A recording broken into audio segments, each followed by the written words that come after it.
परेशान करते हैं बच्चों को, याद करते रहते हैं। याद करने के लिए थोड़ा सा अगर समझ लें तो याद करना आसान हो जाता है, बल्कि काफ़ी चीज़ें तो स्टेटमेंट में होती हैं। पेपर में ये नहीं आता कि मसला पहला लिखें, दूसरा स्टेटमेंट आती है कि ये चीज़ स्टेटमेंट है, ये हल करें। तो ये स्टेटमेंट लिखी हुई होगी। ये मसला नंबर 1 है हमारा 9वें चैप्टर का, क्योंकि अब आपके जो थ्योरम है वो एक 9वें चैप्टर में से आता है और एक 12वें चैप्टर में से, तो दोनों में से एक करना होता है। इसलिए हम सिर्फ 9वें चैप्टर के तैयार कर लेते हैं ताकि हमारा जो है वो थ्योरम 8 नंबर का होता है वो मुकम्मल हो जाए। अब उन 8 नंबर की जो तकसीम होती है ना, वो तकसीम इस तरह से होती है कि 1 नंबर आपका मालूम का होता है, 1 नंबर मतलूब का होता है, 1 नंबर आपके अमल का होता है, 1 नंबर आपकी इस शक्ल का होता है। ये हो गए 4 नंबर। 4 नंबर जो है वो नीचे वाले पोर्शन के होते हैं, बयानात के 2 नंबर और दलाइल के 2 नंबर। तो इसलिए आप जो है वो सारा मसला ना भी आता हो तो कम अज कम जो आता है वो चीज़ें लिखेंगे तो 8 में से कुछ 4 नंबर तो मिल ही जाएंगे आपको। अब देखें, ये पहला मसला मैंने लिखा है, ये स्टेटमेंट आपके पेपर में लिखी हुई आएगी। 3 गैर खती नुकात में एक और सिर्फ एक दायरा गुजर सकता है, ये स्टेटमेंट लिखी हुई आ गई। अब इसमें उसने हमें जो लिखी हुई चीज़ दी है उसी में से मजलूम हमने लिखना होता है, उसी में से मतलूब लिखना होता है। उसने हमें कहा है कि 3 गैर खती नुकात है, हमने लिख दिया जी 3 गैर खती नुकात है, उसी ने जो लिखे हैं वही लिख दिए। अब क्योंकि हमने शक्ल भी बनानी है तो जब शक्ल में पॉइंट बनाते हैं तो हम पॉइंटों को नाम दे देते हैं A B C D E अपने मर्जी से। तो इसलिए वो जो 3 हमारे नुकात हैं वो तीनों A B और C हमने कह दिए और यहाँ नुक्ते लगा दिए A B और C। इधर से देख के लिख दिया कि 3 गैर खती नुकात है। फिर मतलूब भी इसी में से दूसरा हिस्सा होता है कि इन नुकात में से एक और सिर्फ एक दायरा गुजर सकता है, वो नीचे उधर से देख के लिख दिया। A B C में से एक और सिर्फ एक ही दायरा गुजर सकता है। ये दोनों चीजें ऊपर लिखी थी जो हमने नीचे लिख दी। उसके बाद अगला काम थोड़ा सा हमारा अमल का होता है जो हमने करना होता है।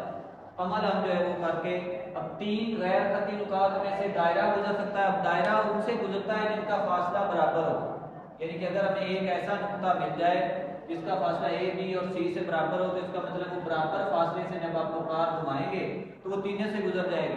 तो इनडायरेक्टली वो पूछ ये रहा है कि एक पॉइंट हमने ऐसा ढूंढना है जो A B और C तीनों से बराबर फासले पर हो। तो उसको करने के लिए हमने जो काम करना है वो है अमल।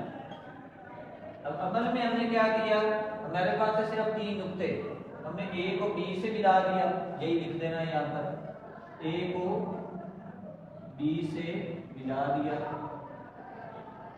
फिर B को C से मिला दिया,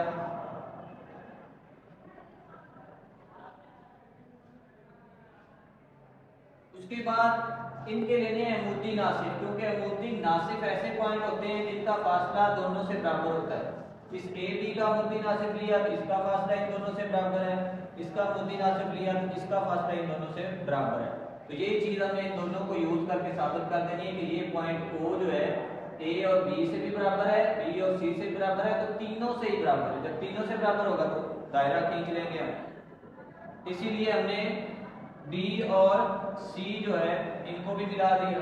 अब इसके आगे हमने क्या किया, अमूदी नासिफ लिए, वो आपने यहाँ पर लिख देने कि AB और BC के अमूदी नासिफ खींचे। जो अमूदी नासिफ खींचे हैं हमने वो O पर मिल रहे हैं, जो नुक्ता O पर मिलते हैं का लफ्ज़ भी आप लिख सकते हैं। कता करने का आमतौर पर लिखा होता है, लेकिन आप आसानी के लिए याद रखने के लिए आसान लफ्ज़ लिख रहा हूँ, O पर मिलते हैं। फिर O को हमने A B और C से मिला दिया, O को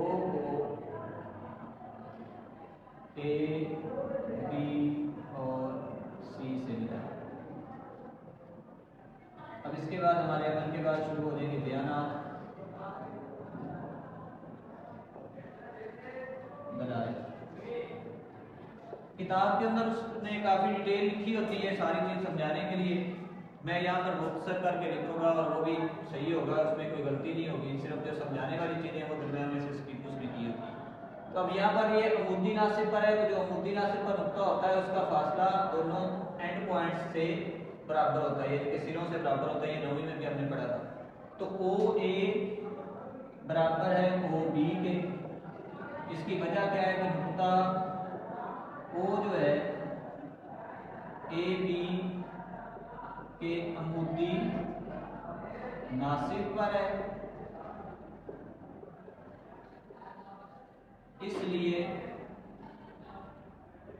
सिरों से मुसावियुल फासला होगा। ठीक है, अब इसको हम नंबर 1 कहते हैं।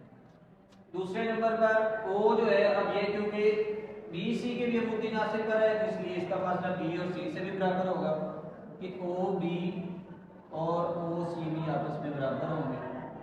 इसकी वजह भी यही पहले वाली है कि जो नुक्ता अमूदी नासिब पर होता है वो सिरों से बराबर होता है, इसलिए पूरी स्टेटमेंट लिखने की जरूरत नहीं, इसी का हवाला सिर्फ दे देना है कि एक की रूह से, कि एक में जो हमने बात लिखी है वही यहाँ पर यूज की है।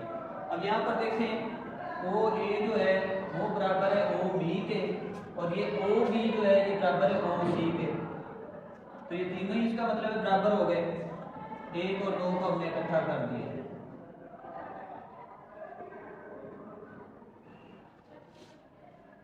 अब हमें इसका मतलब है कि ये ओ जो है इसका फासला ए से लें, यानी कि ये जो पॉइंट हमारा ओ है यहाँ पर, इसका फासला ए से बी से सी से तीनों से ही बराबर है। ओ का ए से फासला, ओ का बी से फासला और ओ का सी से फासला, तीनों बराबर है। तो इसका मतलब ये ओ जो है ये फासला वो वाला है जो तीनों से बराबर है, तो इसका मतलब यहाँ से हम दायरा लगा सकते हैं जो ए बी और सी तीनों में से गुजरेगा। इसके अलावा और चीज नोट करें, ये जो दो लाइनें हमारी आ रही थी ना, ये दोबारा कभी नहीं मिलेंगी, ये एक दूसरे से दूर ही होती जा रही है, करीब नहीं आ रही। जब दूर होती जा रही है तो इसका मतलब दोबारा ये कभी नहीं मिलनी। तो यही चीज आपने नीचे लिख देनी है कि ओ के अलावा अमूदी नासिब और किसी नुक्ता पर नहीं मिलते।